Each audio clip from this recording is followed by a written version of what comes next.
DC has experienced both major successes and significant failures throughout its history. Starting from the comic book origins of its beloved characters to becoming a cinematic powerhouse, DC's journey has been rocky, especially when it comes to its film division. Over the years, the brand has produced some of the most iconic superhero films, but has also faced numerous box office disappointments. It's hammer time. In this summary, we'll explore the history of DC's venture into film and examine its major failures since the 1980s. Let's begin with Joker 2. Though the film is not directly connected to the DC universe, much of its initial appeal came from being based on one of the most infamous DC villains. This is partly what allowed the first Todd Phillips Joker to become so successful, which led to the sequel to be one of the most anticipated sequels of the year. The first Joker film grossed over $1 billion globally and earned Joaquin Phoenix an Oscar for his portrayal of Arthur Fleck. And the Oscar goes to Joaquin Phoenix Joker.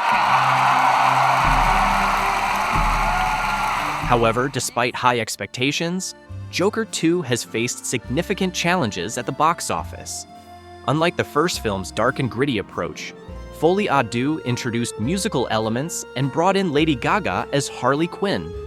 This stylistic shift, combined with polarizing reviews from early screenings, left fans uncertain about the film. What if the movie sucks? Critics and audiences alike felt disconnected from the narrative, contributing to its poor box office performance.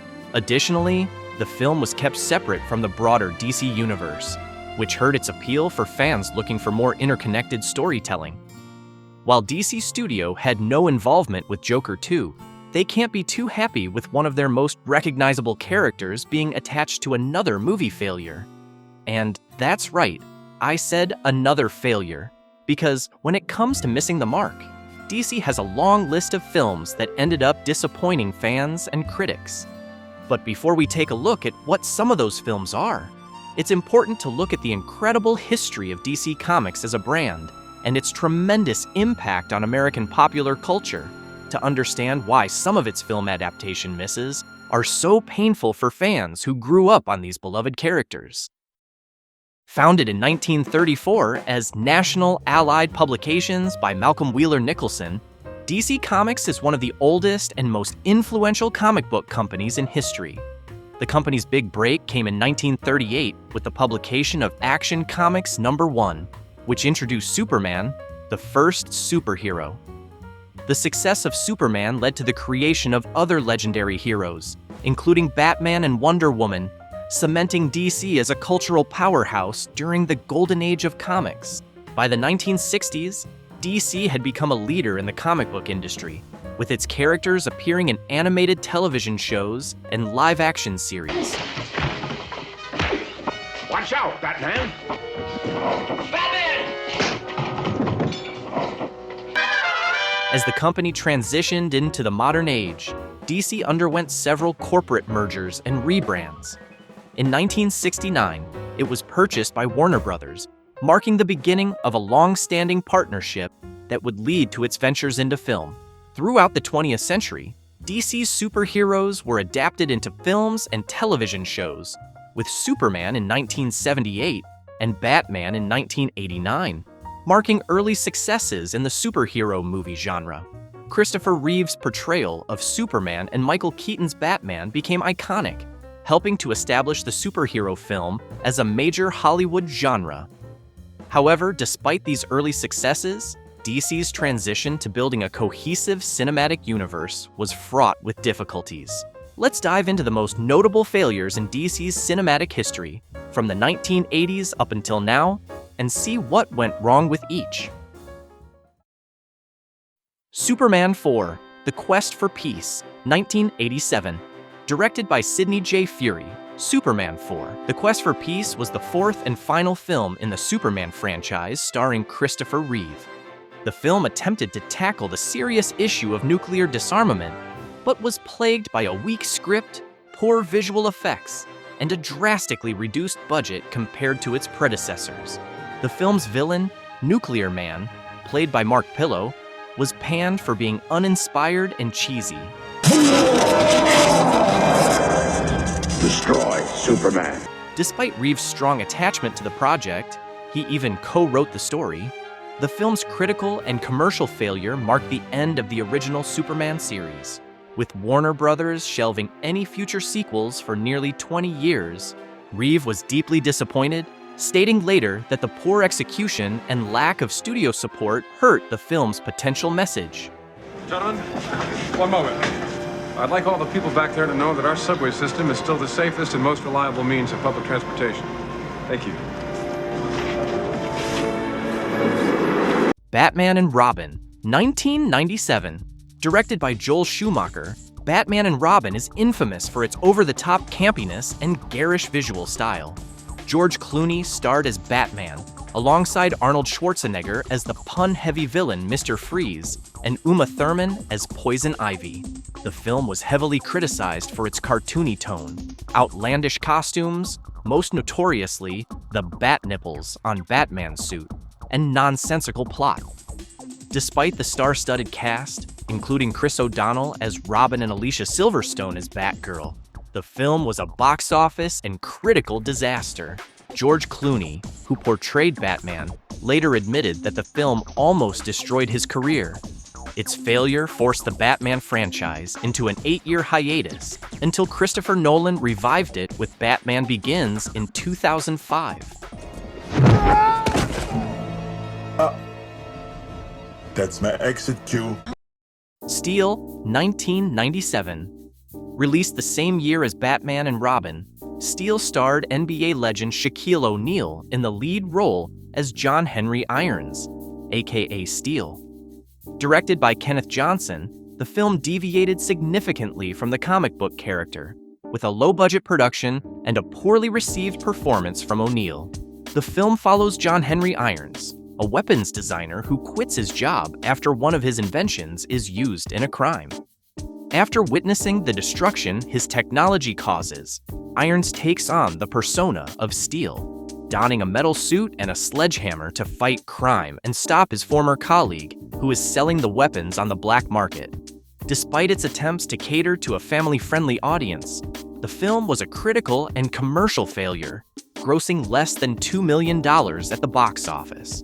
Shaq's performance was widely panned, and the film quickly faded into obscurity, further reinforcing that not all comic book characters are suited for the big screen. O'Neal later admitted that Steel was a career misstep, though he maintains it was fun to make. No! Catwoman, 2004. Catwoman, directed by Pitoff, is often regarded as one of the worst superhero films ever made. Starring Halle Berry as Patience Phillips, a completely new character rather than the iconic Selina Kyle. The film's plot revolves around a cosmetics company conspiracy. It was heavily criticized for its nonsensical storyline, poor special effects, and a disjointed connection to the Batman universe. Halle Berry famously accepted the Razzie Award for Worst Actress in Person, humorously acknowledging the film's failure. Thank you so much. Despite Berry's star power, Catwoman grossed a mere $82 million worldwide against a $100 million budget, making it a huge financial flop. The film's failure discouraged DC from pursuing more female-led superhero films for years. Green Lantern, 2011. Directed by Martin Campbell, Green Lantern was supposed to be DC's answer to Marvel's successful superhero films. The movie starred Ryan Reynolds as Hal Jordan, a test pilot chosen to wield a powerful alien ring that grants him superpowers. However, the film was plagued by poor CGI, especially the heavily criticized all-CGI suit worn by Reynolds, an incoherent plot, and a weak villain in the form of a space cloud called Parallax. Despite an impressive cast that included Blake Lively and Mark Strong, Green Lantern bombed at the box office. Reynolds himself has since joked about the film's failure, most notably in Deadpool 2, where he humorously prevents himself from taking the role of Green Lantern in a meta moment. The movie's failure delayed DC's cinematic universe plans by years. The one true positive from the making of this movie is that the set of Green Lantern is where Ryan would meet his future wife, Blake Lively. to whom he is still married today. Here we go.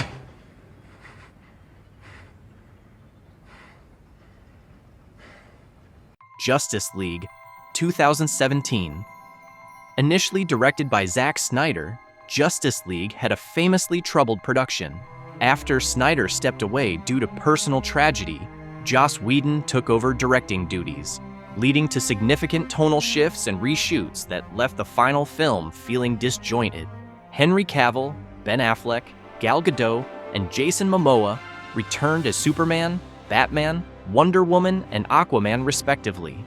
But the film's rushed plot, poor visual effects, including the infamous CGI removal of Cavill's mustache, and lackluster villain Steppenwolf were widely criticized.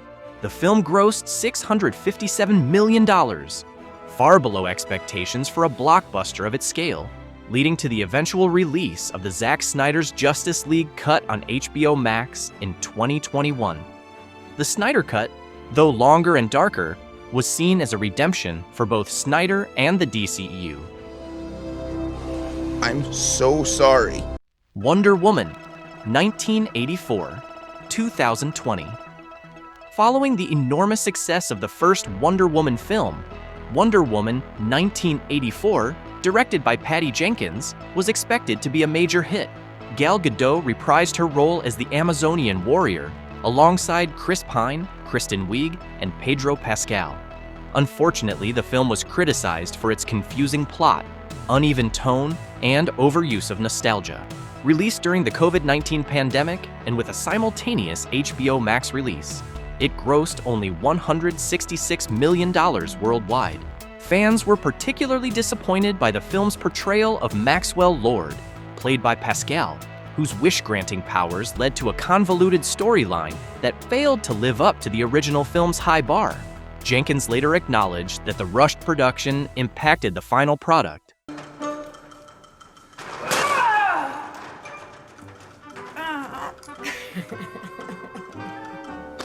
The Flash, 2023. After years of delays and production issues, The Flash finally hit theaters in 2023, directed by Andy Muschietti. Ezra Miller reprised his role as the main character superhero, with a plot loosely based on the Flashpoint storyline, where Barry alters the timeline to save his mother. Despite high hopes, the film was overshadowed by Miller's legal troubles and controversies. Additionally, fans were disappointed by the film's overuse of CGI and lackluster cameos. While The Flash was intended to reset the DCEU, it instead became one of the biggest box office bombs in superhero history, grossing only $268 million globally. Muschietti later defended his vision, claiming the film would be appreciated more over time, but its failure was undeniable.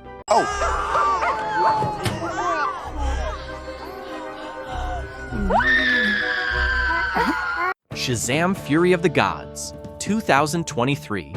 Following the success of the first Shazam film, the sequel, Fury of the Gods, was directed by David F. Sandberg and starred Zachary Levi as the titular superhero.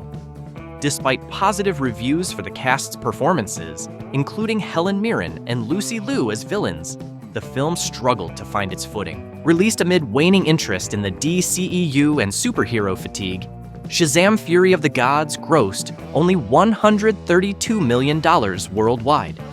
Critics pointed to weak character development and a disjointed plot as reasons for its underperformance at the box office. Sandberg acknowledged fan criticism, but stood by the film, noting that the COVID-19 pandemic had impacted its production schedule.